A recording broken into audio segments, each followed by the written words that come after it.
হারমানপ্রীতের half century, দীপ্তির record bowling, শ্রীলঙ্কাকে whitewash করলো ভারত। বন্ধুরা, আপনারা যদি দেখতে চান তাহলে ভিডিওটি শেষ অবধি দেখতে হবে, চ্যানেলটিকে সাবস্ক্রাইব করে একটা লাইক দিতে হবে এবং নোটিফিকেশন বেল আইকন দাবাতে হবে। হারমানপ্রীত কৌরের মার কাটারি ব্যাটিং এ ভারতকে তুলে দিয়েছেন সমীহ জাগানো স্কোরে। এরপর দায়িত্ব পালন করেন বোলাররা। তার ফলে 5 ম্যাচের টি-20 সিরিজে শ্রীলঙ্কাকে 5-0 ব্যবধানে হোয়াইট ওয়াশ করলো ভারত। মঙ্গলবার সিরিজের পঞ্চম ও শেষ ম্যাচে ভারত জেতে 15 রানে।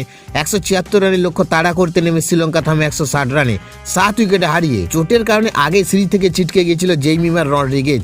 শেষ ম্যাচে বিশ্রাম দেওয়া হচ্ছে স্মৃতি মন্দনাকে, ফলে ওপেনিং জুটিতে বদল আসে। শেফালি বর্মার সঙ্গে অভিষেক হয় 17 বছর বয়সী গুনালান কমলিনীর। তবে শুরুটা ভালো হয়নি ভারতের। শেফালি মাত্র 5 রানে ফেরেন, কমলিনীর ব্যাটে আসে 12। স্কোর যখন 27-2, তখন ক্রিজে আসেন হারমানপ্রীত। অন্য প্রান্তে একের পর এক উইকেট পড়লেও তিনি ছিলেন দৃঢ়। হার্লিন দেওয়াল, রিচা ঘোষ, দীপ্তি শর্মা দ্রুত আউট হন। 10.4 ওভারে 77 রানে 5 উইকেট হারিয়ে চাপে পড়ে ভারত।